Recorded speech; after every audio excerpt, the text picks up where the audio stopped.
पंडित नेहरू, उनकी सोच थी, उनका विजन था कि मैं भारत को आगे बढ़ाऊंगा। आज ये कहते हैं चंद्रयान।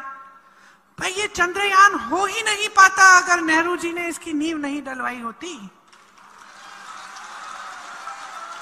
अगर हमारे देश को मजबूत और सशक्त करने के लिए हमारे नेताओं ने एक विजन नहीं दिखाया होता, आईआईटी नहीं बनाई होती, आईआईएम नहीं बनाए होते, अगर हमारे नेताओं ने यह तय नहीं किया होता 80 के दशक में कि हम कंप्यूटर और टेक्नोलॉजी में हम मजबूत बनेंगे, क्योंकि हमारे यहाँ पढ़े लिखे लोग हैं जो इंग्लिश बोलते हैं, जो कि पूरी दुनिया में इतने नहीं है जितने हिंदुस्तान में। नहीं, अपने पिता के मुंह से ये बातें सुनी हैं जब ये सब नहीं था।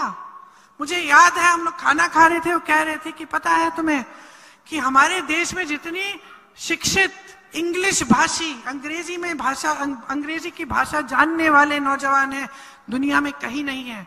हम में इतनी ऊर्जा है, नौजवान ऊर्जा है।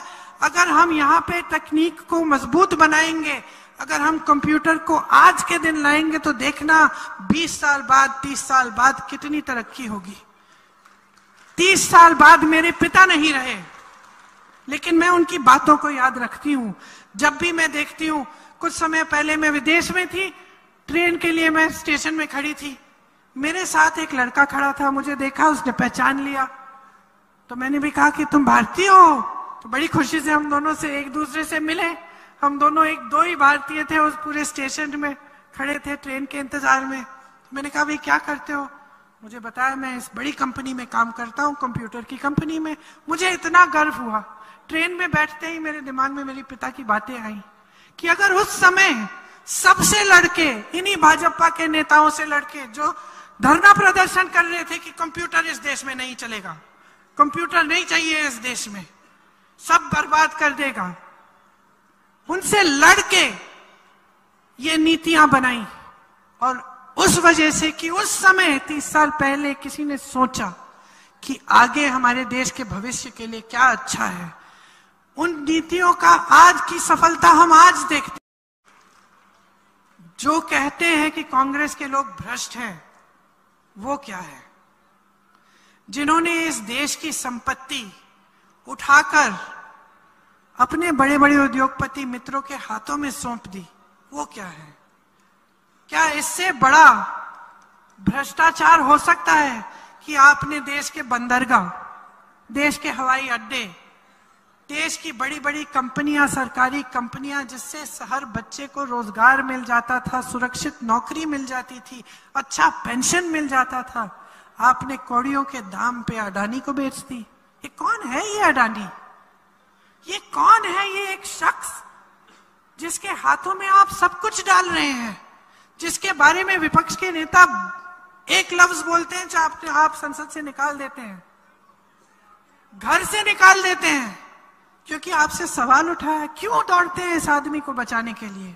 क्या है इसमें ये खासियत कि आज ये पूरे देश का मालिक है?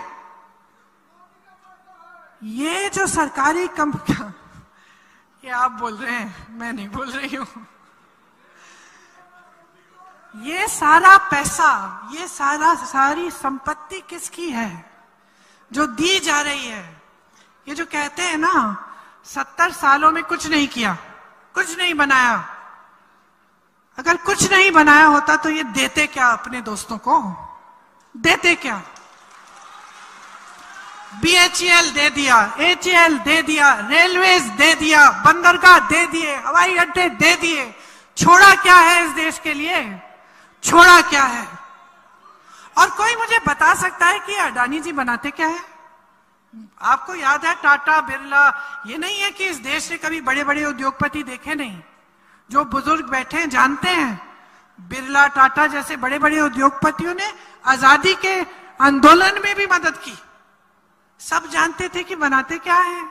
टाटा की ट्रक, गाड़ियां, फिर आपने देखा कि चलो दांत मंजन कोई बना रहा है, कोई कपड़े बना रहा है, कोई साड़ियां बना रहा है, कोई पुस्तक बना रहा है। ये तो मान जानते थे ना। मैं पूछना चाहती हूँ, कोई मुझे बता सकता है कि अडानी जी क्या बना रहे हैं? पैसा बना रहे हैं और कुछ बना ही नहीं रहे। जो आपने बनाया इन्हें दिया जा रहा है मुफ्त में।